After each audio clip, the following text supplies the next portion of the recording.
You might be feeling like something is missing in your life. You might not be able to put your finger on exactly what it is. Maybe everything seemingly is going very well, and yet you have a clear sense that something fundamental is lacking. Why are you feeling that way when there's no apparent reason for it? And the reason is that on one hand, you are linked to that potential inside you to live a life of splendid well-being and meaning. But on the other hand, you are not in touch with that part of you, that part of life, that can fulfill that promise, that potential.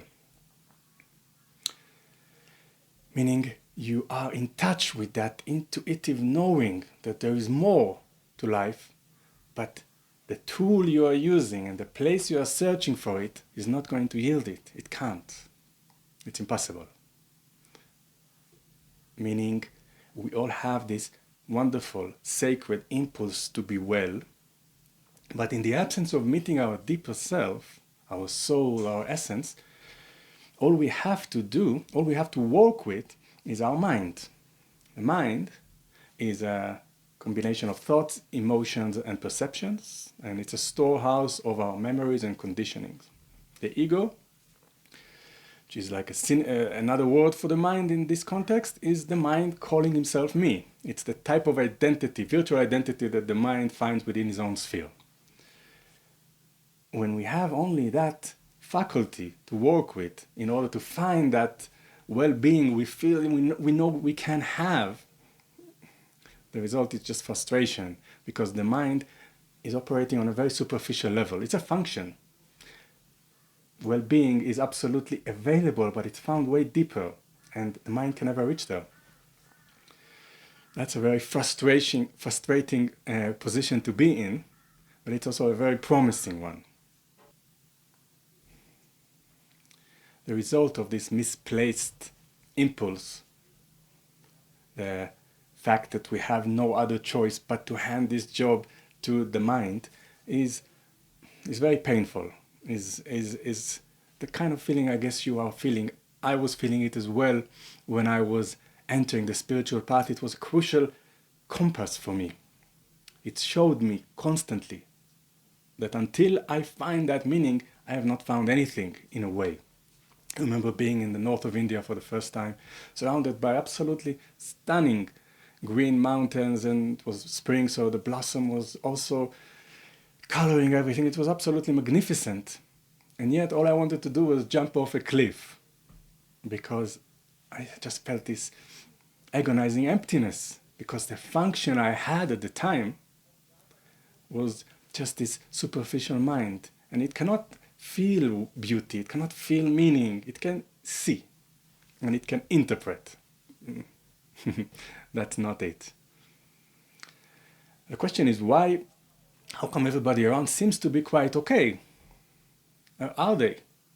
Do you know anyone around you which follows the paradigm of the ego, that uses the traditional trajectory of using the mind, living the life that we are prescribed, and is truly well, truly radiantly blissful, not just okay?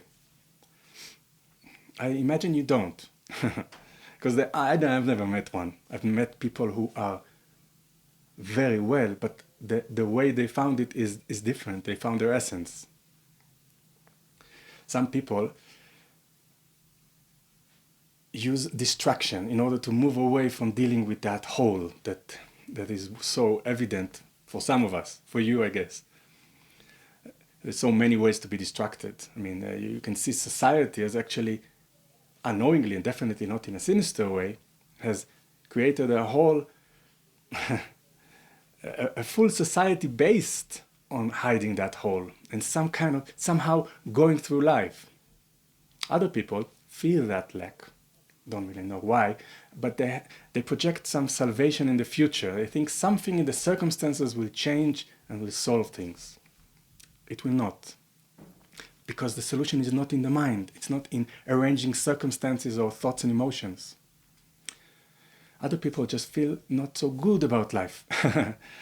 they just accept, unfortunately, that life is just not that great. It's just a mediocre experience which you go through and then you die.